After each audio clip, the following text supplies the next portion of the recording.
ऐसा नहीं है कि सेडिमेंट्री रॉक्स लैंड पर नहीं बनते, बिल्कुल बनते हैं, लेकिन सेडिमेंट्री रॉक के लिए सेफर एनवायरनमेंट कौन सा होगा?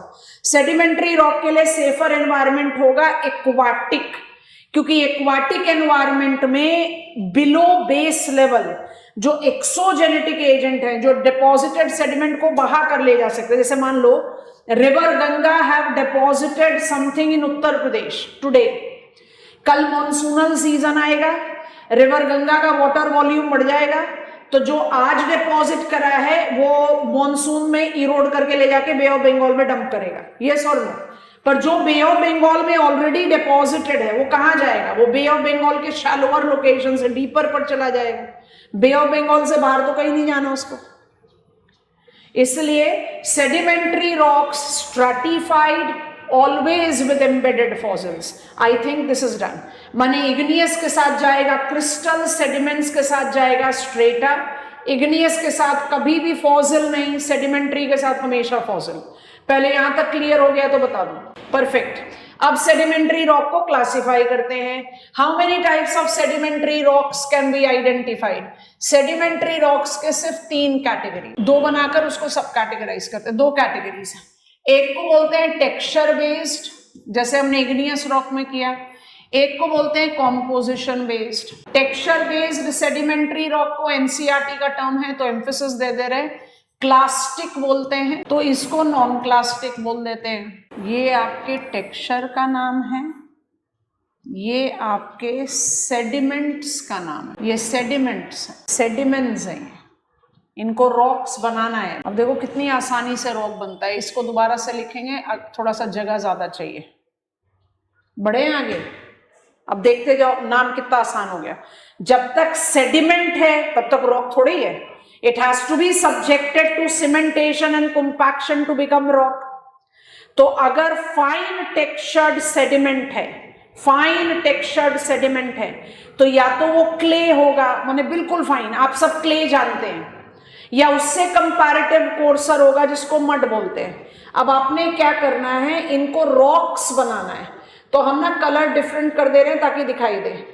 क्ले के सीमेंटेशन एंड कंपैक्शन से बनता है शेल, मड के सीमेंटेशन एंड कंपैक्शन से बनता है मड स्टोन, सिल्ट के सीमेंटेशन कंपैक्शन से बनता है सिल्ट स्टोन, सैंड के सीमेंटेशन कंपैक्शन से बनता है सैंड स्टोन। चलो हो गया काम आसान। वर्चुअल क्लास एकदम कॉन्फिडेंट गो अहेड दे दो, आसान हो गया ना। Shale is rock, clay mud rock थोड़ी ना है। क्ले मड क्या है? वो तो ब्रोकन रॉक मटेरियल है, फाइन टेक्सचर्ड। उसको आप जब सीमेंट कंपैक्ट करोगे तब तो रॉक बनाओगे। तो टेक्सचर बेस्ड रॉक्स कौन से हैं? ये हैं टेक्सचर बेस्ड रॉक्स। और जब कोर्सर टेक्सचर्ड होते हैं तो उनको आप कलेक्टिवली कॉन्ग्लोमरेट बोल दो। ये हैं आपके सारे टेक्सचर बेस्ड सेडिमेंट्री रॉक। पहले तो ना एक कॉन्फिडेंट गो अहेड चाहिए हमें, लिख लो, उसके बाद आराम से बता दो, उसके बाद बात करते हैं। Sedimentary rocks is deriving it's name from sediments. Sediments का क्या मतलब होता है? Broken rock material. तो भाई ब्रोकन रॉक मटेरियल के तो अलग अलग टेक्सचर हो ही सकते हैं, कुछ बहुत फाइन, कुछ बहुत कोर्स। तो अगर सारे कोर्स टेक्सचर मटेरियल को आपने सीमेंट और कंपैक्ट कर दिया तो आपने कौन सा रॉक बनाया? कॉन्ग्लोमरेट। कॉन्ग्लोमरेट किसके सीमेंटेशन एंड कंपैक्शन से बनता है? पेबल या कॉबल। और जब शेल की बात करते हो, शेल गैस सुनते हैं ना, शेल की बात करते हैं, या बाकी नाम तो बहुत आसान है, सिल्ट स्टोन याद हो गया, मड स्टोन याद हो गया, सैंड स्टोन याद हो गया, तो टेक्सचर का नाम भी याद हो गया। If I talk about these, we are talking about the finer textured material. So clay to mud to silt to sand to pebble to cobble, आपने क्लास्टिक मटेरियल का टेक्सचर भी पिकअप कर लिया। ठीक हो गया। इसमें सैंडस्टोन तो बड़ा ही पॉपुलर वैरायटी ऑफ रॉक है। लेकिन जब हम सेडिमेंट्री रॉक की बात करते हैं तो जो सबसे ज्यादा कॉमनली इस्तेमाल होने वाले रॉक्स हैं वो तो हमारे रेडार पर आए ही नहीं। इसका मतलब अभी हमने सेडिमेंट्री रॉक पूरी तरह से पढ़ा नहीं, बिल्कुल नहीं पढ़ा। हमने एक पार्ट ऑफ फ्लो चार्ट को भी रिमूव करा जगह बनाने के लिए, अब बना रहे हैं। थोड़ा सा ध्यान से सुनना या लिख लो हमारे साथ, फिर समझते। I also classify sedimentary rock on the basis of their composition. तो कॉम्पोजिशन बेस्ड सेडिमेंट्री रॉक को हम नॉन क्लास्टिक बोलते हैं। मतलब यहाँ पर हमारे रेडार पर उनका टेक्सचर नहीं होता, यहाँ पर हमारे रेडार पर उनका कॉम्पोजिशन होता है।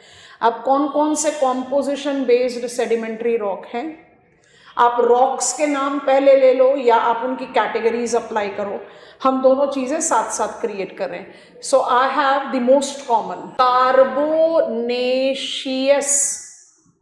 माने कौन से कॉम्पोजिशन का, कार्बन। कैलकेरियस, कौन सा कॉम्पोजिशन, कैल्शियम कार्बोनेट। सिलिसियस, कौन सा कॉम्पोजिशन, सिलिका, है ना। तो नाम सेल्फ एक्सप्लेनिंग नाम है। अब इस सेल्फ एक्सप्लेनिंग नाम में आप रॉक टाइप्स को ऐड करना शुरू कर दीजिए, आपके लिए काम बहुत आसान हो जाएगा। थोड़ा सा और श्रिंक करके सेंटर में देते हैं, नोटिस करते हैं। Which are the carbonaceous rocks? It is peat, it is lignite, it is anthracite, it is bituminous, सब के सब क्या है, कोल है।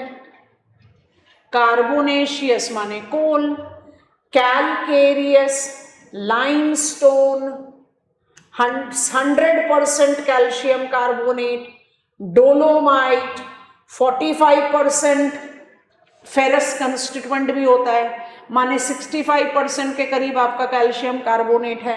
सिलिसियस, चर्ट, जिप्सम, ये इतने कॉमन एग्जाम्पल नहीं है, but limestone, dolomite, variety of coal, ये सब के सब एकदम excellent example of sedimentary rock. आप क्या इनको टेक्सचर के बेसिस पर क्लासिफाई कर रहे हो ना, इनका क्लासिफिकेशन का बेस क्या है, composition. They are comprised of what? I am comprised of carbon, so I am coal, I am sedimentary rock.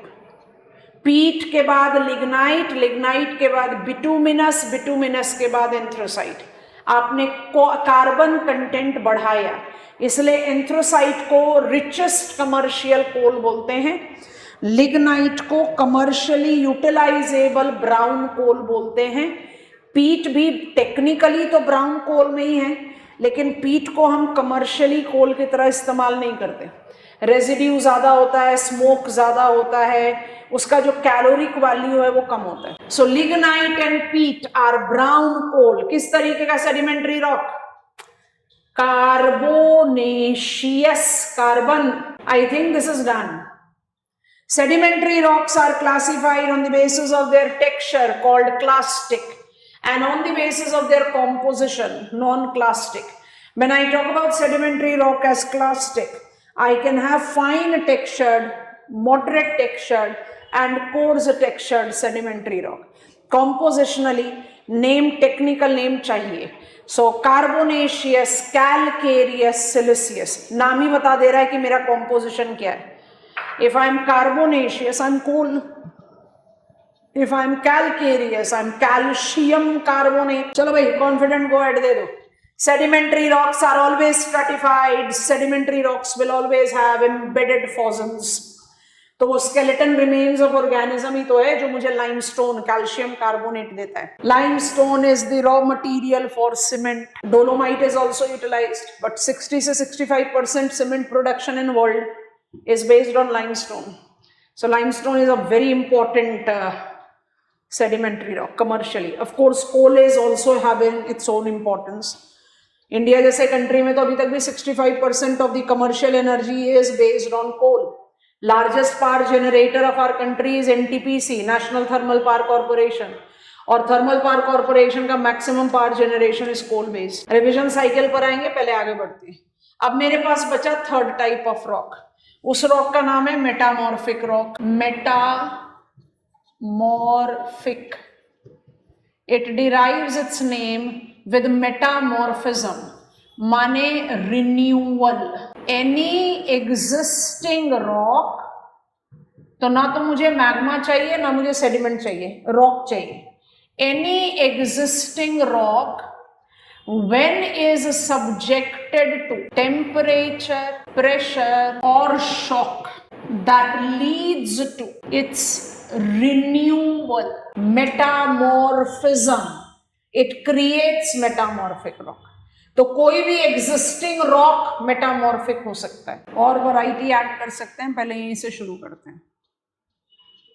ये सारे कोल वैरायटी याद आ गए होंगे आप लोगों को। अब हमें जल्दी जल्दी से ना इनके नाम याद करा दो। ग्रेनाइट कौन सा रॉक है? इग्नियस नहीं चाहिए। ग्रेनाइट कौन सा रॉक है जल्दी से बताओ। I don't want igneous. Yes, it is felsic rock. Basalt is mafic rock. Sandstone कौन सा रॉक है? नहीं चाहिए सेडिमेंट्री। दूसरा नाम बताओ। सैंडस्टोन कौन सा रॉक है? क्लास्टिक। एंथ्रोसाइट कौन सा रॉक है? Non clastic. यस और नो? बड़े पॉपुलर एग्जांपल है, इसलिए इसको सेलेक्ट करें, ध्यान से देखते जाएंगे। और भी ऐड कर सकते हैं, but to understand, to make a point, granite gets metamorphized as gneiss, basalt gets metamorphized as schist, sandstone gets metamorphized as quartzite, popular examples हैं ये। anthracite gets metamorphized as graphite, और अगर ग्रेफाइट को और मेटामॉर्फाइज कर दोगे तो वो डायमंड बन जाएगा। ग्रेफाइट और ग्रेनाइट सुनने में सेम लगता है, बिल्कुल अलग है। Graphite is a metamorphic rock, granite is an igneous rock. और भी ऐड करो, limestone, it gets converted to marble. ये सब तो बहुत कॉमन एग्जांपल्स है ना मेटामॉर्फिक रॉक्स के। तो मेटामॉर्फिक रॉक्स कौन से रॉक्स होते हैं? Any existing rock. और इसके पीछे ना कोई एक रीजन है ये एग्जाम्पल्स लिखने के पीछे, तो ना थोड़ा सा ध्यान से सुनना और समझने की कोशिश करना। लिखते जाओ, लिख लो तो मुझे बता दो। पहले लिख लो, चलो लिख लिया। अब जरा सोच कर बताना, अगर कोई एग्जिस्टिंग इग्नियस रॉक मेटामॉर्फाइज होकर मेटामॉर्फिक बन सकता है, एग्जाम्पल्स हैं आपके सामने, या कोई सेडिमेंट्री रॉक मेटामॉर्फाइज हो सकता है, तो do I sound correct? All of you please concentrate here, pen छोड़ दो, 2 मिनट के लिए छोड़ दो। Do I sound correct if I say that metamorphic rocks can be crystalline as well as stratified, with fossil as well as without fossil? Yes, no बता दो भाई जल्दी जल्दी से।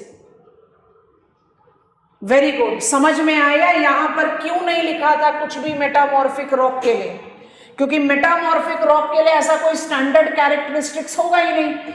इग्नियस रॉक कहता है भाई फॉसिल बिल्कुल नहीं होना चाहिए, तो इग्नियस रॉक अगर मेटामॉर्फाइज हो जाएगा तो मेरे मेटामॉर्फिक रॉक में कोई फॉसिल नहीं होगा।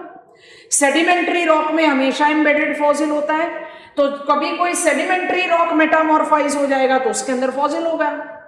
क्रिस्टलाइन रॉक मेटामॉर्फाइज होगा तो मेटामॉर्फिक रॉक में क्रिस्टल्स होंगे।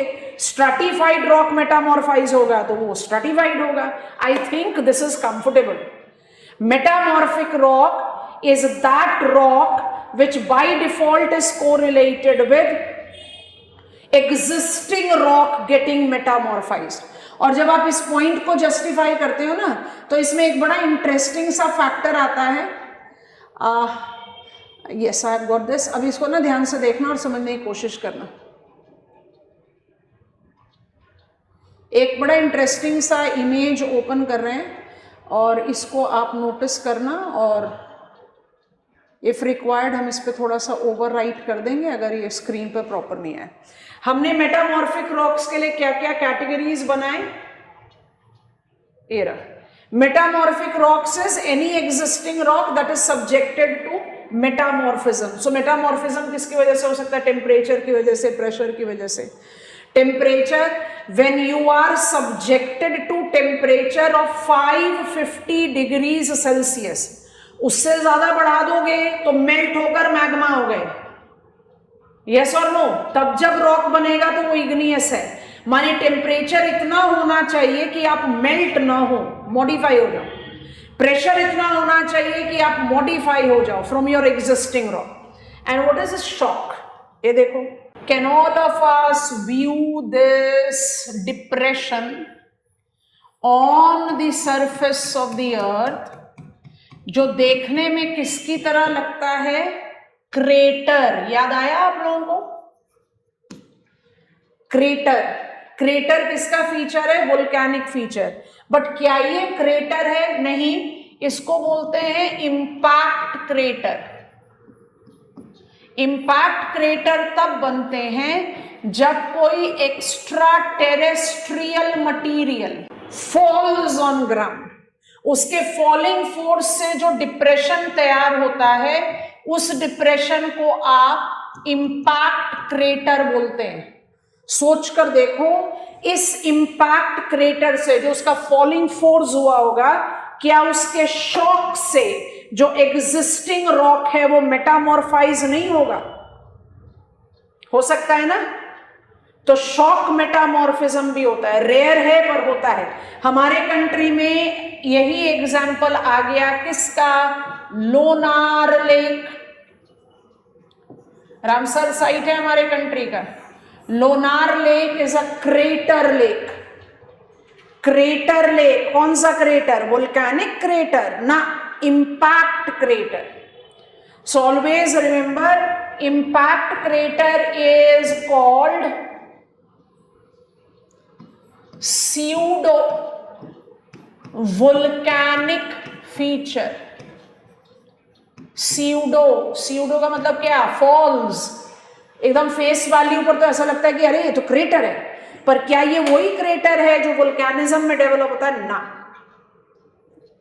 जल्दी से गो अहेड दे दो, रॉक को खत्म करने की बारी आ गई। ठीक हो गया? अभी लेकर जाते हैं रिवीजन पर उससे पहले जल्दी से रॉक को क्लोज डाउन करते हैं। I am on my board again. Triangular अच्छा बनेगा इसलिए ट्राइंगुलर बनाते हैं। ये मेरा इग्नियस रॉक है, थोड़ा सा नीट एंड टाइडी रहेगा। ये मेरा सेडिमेंट्री रॉक है और ये मेरा मेटामॉर्फिक रॉक है। When metamorphic rock will be subjected to melting and eventual solidification, when sedimentary rock will be subjected to melting and solidification, igneous rock बनाएंगे। गो अहेड दे दो भाई जल्दी जल्दी से,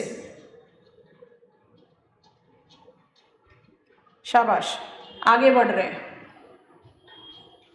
When my igneous rock will be subjected to breaking,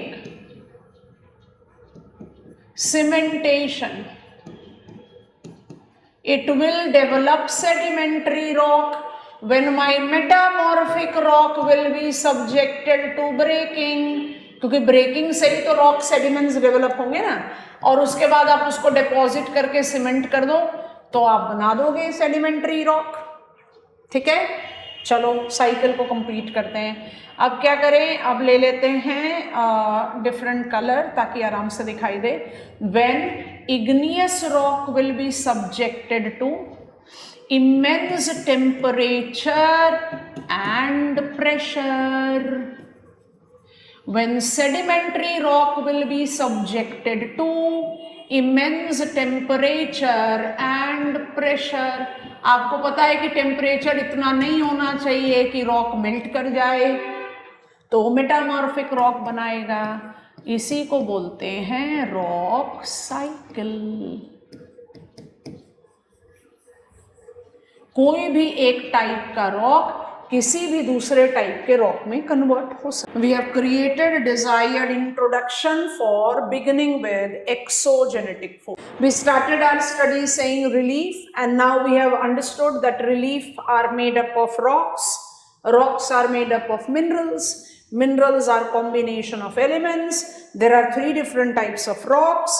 Major rock forming minerals are carbonates and silicates, because the principal crust forming minerals includes oxygen, silica, aluminium, iron and calcium. And when I take reference of types of rocks, igneous, sedimentary and metamorphic, जैसे हमने पढ़ना शुरू किया तो हमने endogenic को एक और नाम दे दिया था ना, टेक्टोनिक। बिल्कुल वैसे एक्सोजेनेटिक को एक और नाम दे दो, डेन्यूडेशनल। एक्सोजेनेटिक फोर्सेस क्या होते हैं? Those forces which originate on the earth surface and works as a leveller. अब इन लेवलर्स को आपने डिवाइड करना है। डिवीजन में डालेंगे weathering, mass wasting and gradation. Weathering can be mechanical और केमिकल, इसको फिजिकल वेदरिंग भी बोलते हैं. Mass wasting has got 3 types. One is creep, which can be related to flow. One is a slide, which can be related to slump. And last is fall. Gradation के column को भी छोड़कर रखेंगे, वो थोड़ा सा बल्कि है, उसको अलग से हैंडल करेंगे. Spelling, exfoliation, shattering, block separation, granular disintegration. लगने दो जितना मुश्किल लग रहा है. टेक माई वर्ड, इससे आसान तरीके से आप इतने बल्क ऑफ इंफॉर्मेशन को हैंडल कर ही नहीं सकते हो. आंसर लिखना है तो भी बड़े आराम से लिखोगे, और मल्टीपल चॉइस क्वेश्चन को हैंडल करना है तो भी बड़े आराम से करोगे. केमिकल वेदरिंग के बारे में भी बात नहीं कर रहे, थोड़ी देर बाद बात करेंगे. पहले मैकेनिकल वेदरिंग को हैंडल कर लेते हैं. These are processes.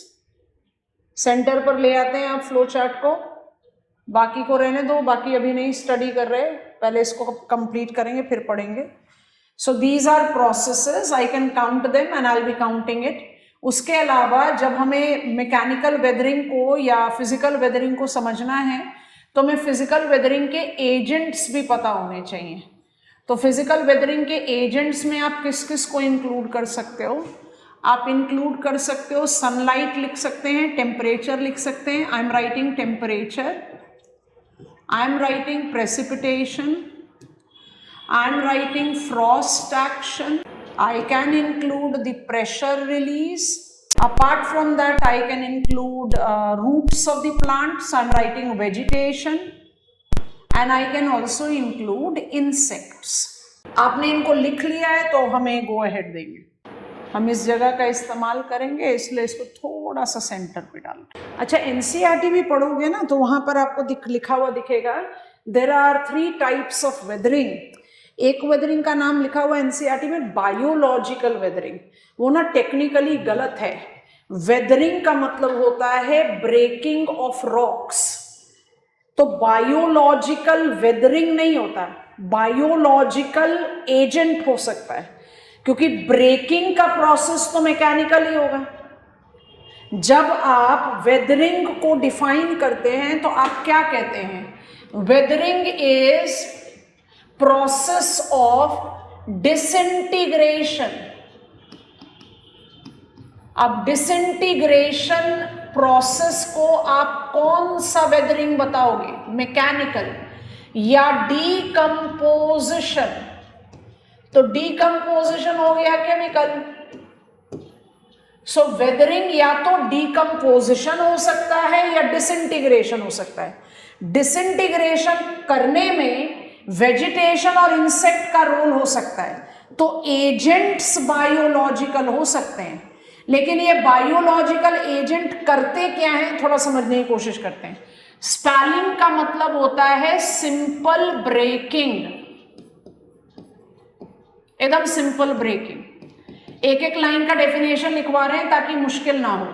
इसको बोलते हैं अनियन पीलिंग डिसइंटीग्रेशन. इसको बोलते हैं ब्रेक, सडन ब्रेक या ब्रेक विद अ ब्लास्ट. हम सडन ब्रेकिंग लिख रहे हैं. अब ये लिख लो और उसका फटाफट से समझना, हम आपको कंडीशंस बताकर समझाएंगे. इसको बोलते हैं जॉइंट एनलार्जमेंट.